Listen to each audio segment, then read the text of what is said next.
10 terrifying American serial killers still at large. According to the FBI, there are up to 50 serial killers active in the United States at this moment. Whether the following 10 entries are among them is hard to tell because they have never been identified. Sure, police have strong suspicions in some cases. It's even possible that one or more of these cases will be closed by the end of 2018. As it stands, though, these are 10 serial killers that are still at large, prowling the streets of America. Number 10. Jeff Davis 8. When a small city with a population of 10,000 people has 8 murder victims found in the same area within the span of 5 years, it's normal to assume that a serial killer might be at work. This is what happened in Jennings, Louisiana. Between 2005 and 2009, 8 women were murdered and dumped in swamps and ponds surrounding the city. The victims had a lot in common.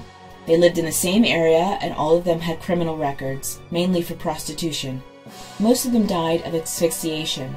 The signs point to the work of a serial killer, but it's been over a decade without a solid suspect. This has led to allegations of misconduct on behalf of local law enforcement. Investigative reporter Ethan Brown wrote a book on the subject and claimed that Jennings police officers had sex with some of the victims. Their investigation was tainted by evidence being mishandled and people being fired after trying to speak up. Brown believes that the evidence doesn't point to one guilty killer of all murders, but rather to a cover-up. Brown's biggest revelation involves the Boudreaux Inn, a sleazy motel where the women would take their clients. The reporter uncovered that one of the co-owners was a field representative for Louisiana Congressman Charles Bustani. Locals claimed to have witnessed the congressman visit the motel with several of the victims. This still begs the question, who killed the Jeff Davis 8? Was it the work of one serial killer who eludes justice thanks to an incompetent or corrupt task force? Or did local police officers go so far as to murder up to 8 women to protect people in power? 9. The Oakland County Child Killer. In 1976, Oakland County, Michigan, had a child killer on their hands. 4 children, 2 boys and 2 girls, were murdered within a 1-year span. They were all abducted and held captive for several days before their bodies were found, placed carefully at various locations. A task force, led by Michigan State Police, investigated the murders. They had several leads, a composite sketch, a profile from witness descriptions, and a car model, a blue AMC Gremlin. Police checked out thousands of tips and made dozens of arrests on unrelated charges, but never apprehended the Oakland County child killer. One was Chris Bush, son of a General Motors executive. He was suspected of several sex crimes involving children and committed suicide in 1978. This could explain why the killer never killed again. Another suspect came courtesy of a letter sent to psychiatrist and task force member Dr. Bruce Danto. The author identified himself as Alan and said his roommate Frank was the killer. Frank was angry about Vietnam and wanted to make rich people suffer. Alan was supposed to meet Dr. Danto in a bar, but he never showed up and police never heard from him again. For a time, police considered notorious serial killer John Wayne Gacy as a possible murderer. Then, in 2007, investigators revealed that Ted Lamborghini was their chief suspect in the crimes. He received life in prison for multiple child-related sex crimes going back to the 1970s. He also refused a reduced sentence in exchange for a polygraph test regarding these killings. Number 8. The Bear Brook Murderer. Bear Brook State Park in Allentown, New Hampshire, was the location for 2 gruesome discoveries 15 years apart. In 1985, the remains of a woman in her 20s and a child were found in a barrel. In 2000, police searching the area again found another barrel with the bodies of 2 girls. DNA profiling revealed the woman and 2 of the children were related maternally. They had all been killed between 1977 and 1985. The skeletal remains have been used for reconstructions several times since their discovery, but the victims still remain unidentified. Although the crimes are almost 4 decades old, police announced in early 2017 that they had a very strong suspect in the Brook murders. His name was Robert Evans, and he was the biological father of the girl not related to the other victims. Although there is no evidence tying him conclusively to the Barrow murders, Evans died in prison in 2010 while serving time for killing and dismembering his wife. Police suspected Evans in the 1981 disappearance and probable murder of his then-girlfriend and contended that he was, in fact, a serial killer. They believe he also murdered the mother of his daughter. At the moment, police are focused on identifying the Barrow victims instead of proving Evans' guilt conclusively. Number 7. The Colonial Parkway Killer. During the late 1980s, Virginia's Colonial Parkway served as the haunting grounds for a killer targeting couples. The Colonial Parkway Killer murdered at least 6 people between 1986 and 1989. 2 more people disappeared in the area and are presumed dead, but their bodies were never recovered. Despite the murders taking place 30 years ago, the most notable developments happened within the last decade. In 2010, the victims' families hired retired homicide detective Steve Spagnola to look into the case. He opined that the murders weren't necessarily the actions of one killer, particularly when it came to the first couple. Unlike the others, they were 2 slightly older women who appeared to have been bound and strangled. In 2009, the case gained new national attention when it was revealed that dozens of crime scene photos had been used to instruct an FBI photography class and were subsequently released online. Although the case was never closed, the FBI announced that it would be dedicating new resources to solving the crimes and testing all the original evidence for DNA using modern technology. So far, they have 2 new leads. They believe the killer might be a police officer, forest ranger, or someone posing as either one. Furthermore, authorities found similarities between the Parkway killings and the 2009 murder of a couple in the wilderness of Jefferson National Forest. Number 6. The Route 8 Killer. Off Route 8, south of Torrington, Connecticut, there is a remote wooded area which may have served as the dumping grounds for 1 or more killers since the late 1980s. Between 1988 and 2004, 4 young women were murdered. There they had one thing in common. They were all from Waterbury.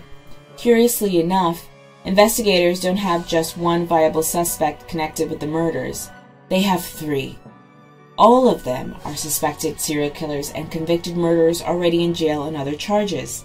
The first is Richard W. Rogers, already in prison for 2 other murders. He is believed to have also killed Jack Franklin and dumped his body parts through the same region. Although authorities looked into him as a suspect, Rogers targeted gay men and dismembered them. Another suspect is Steve Hayes. He is in jail for the home invasion and murder of Jennifer Hawk Petite and her 2 daughters. In a letter, he confessed to 17 murders throughout New England, maybe including the ones in Waterbury.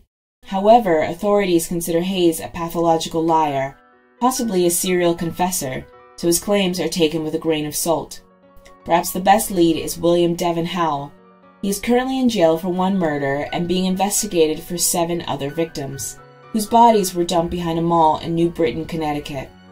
Authorities believe he could be responsible for other murders. 5. The Hartford Killer. In 1991, Carla Terry was strangled to death. In 1998, Alfred Swinton was convicted of her murder. He was believed to be responsible for at least 4 other murders in the Hartford area between 1997 and 1991. In 2017, Swinton was released from prison after his conviction was vacated due to faulty evidence. Swinton was initially charged with Terry's murder in 1991, but there wasn't enough evidence to establish probable cause. 7 years later, he was convicted mainly based on testimony from an expert witness who claimed that bite marks left on the victim's breast matched Swinton. In 2017, the Innocence Project showed that DNA from saliva left with the bite mark and from the victim's fingernail scrapings did not belong to Swinton. Despite his release, the prosecution made it clear that Swinton has not been exonerated, and they are preparing for a new trial. The The state prosecutor also clarified that Swinton remained a suspect in, quote, a number of similar homicides. If Swinton turns out to be innocent, then police could be looking at another serial killer with a much higher body count. Back in the early 90s, a task force headed by state police was investigating up to 19 unsolved murders within the state, including the killings in Hartford. All of the victims were young women who had been strangled or stabbed. Number 4. Indian Creek Trail Killer. When the public's obsession tends to focus mostly on notorious serial killers of the last decades, we shouldn't consider this a problem of the past. There is possibly a demented serial killer prowling the hiking trails of Kansas City, Missouri at this very moment. Since 2016, 4 men have been killed while exploring the popular trails of the city, particularly Indian Creek Trail. All 4 victims were elderly white men between 54 and 67 years of age. 3 of them were out walking their dogs. While police have been reticent to describe the murders as the work of a serial killer, they have noted that all murders share obvious similarities. They have also called in the FBI to provide their behavioral science expertise. One retired FBI agent from the Kansas City division speculated that the agents would primarily look for links between the 4 killings. A 5th body was found on Memorial Day in 2017 by a search party looking for a missing 18-year-old woman. The victim, a 31-year-old man, was found off Trolley Track Trail, a few miles north of the previous crime scenes. So far, investigators have pointedly affirmed that the latest death is not connected to the previous murders. Number 3. The I65 Killer. In 1987, 41-year-old Vicky Heath was attacked at her job as an overnight desk clerk at Super 8 Motel in Elizabethtown, Kentucky. After she was sexually assaulted and shot, her body was left in a dumpster out back. For over 2 decades, investigators believe that Heath's murder was an isolated act of violence. It wasn't until 2010 that DNA evidence connected her assailant to 2 other murders from 1989 that took place in Indiana. Both of those victims also worked as night clerks at Days Inn motels. Another woman was attacked a year later, but she managed to escape and give her description of her attacker. Unfortunately, it's been over 25 years and he still has not been identified. Police suspect the killer could be responsible for other murders, but they don't have any solid leads so far.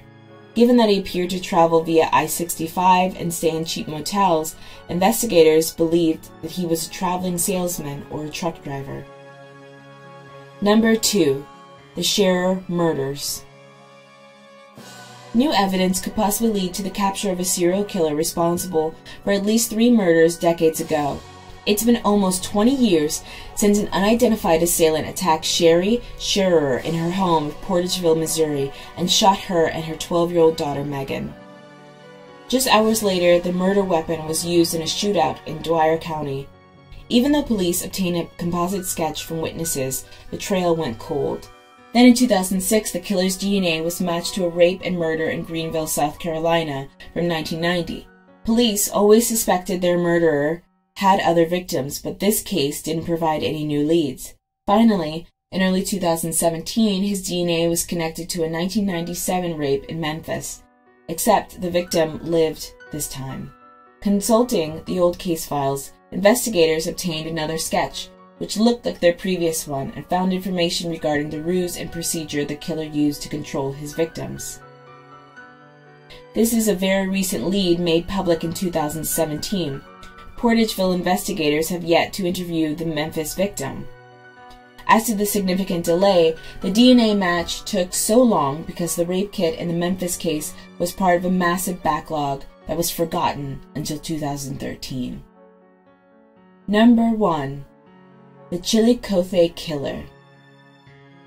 This is another recent case with a unique twist. This time, the victim killed the attacker, and police subsequently realized that they might have a notorious serial killer on their hands.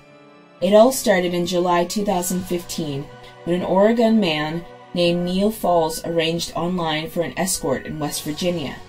When he arrived at the woman's house, Falls subdued her with a gun and tried to strangle her. During the struggle, the prostitute got a hold of his gun. and shot Falls dead. While examining his car, police found a kill kit. Knives, handcuffs, shovels, cleaning materials, and axes were inside. This is when investigators realized that this was not Falls' first attack.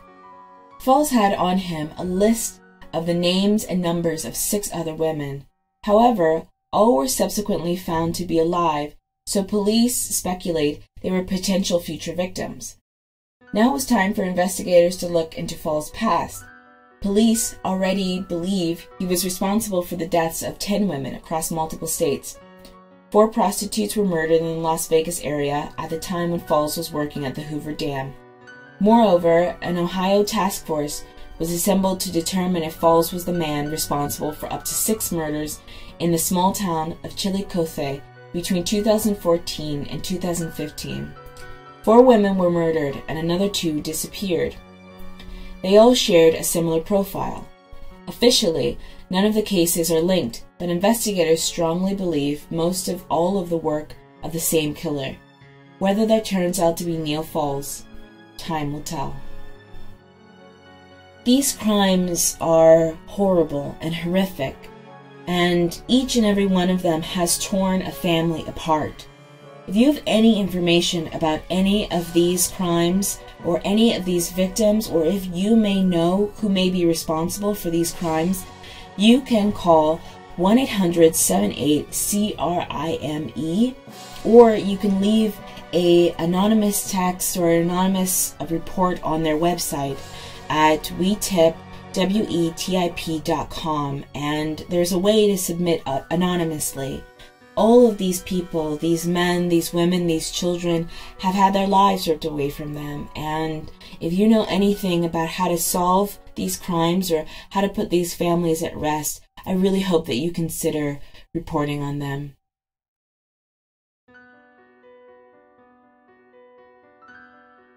Thank you so much for listening, and I hope that you subscribe, and remember, stay spooky.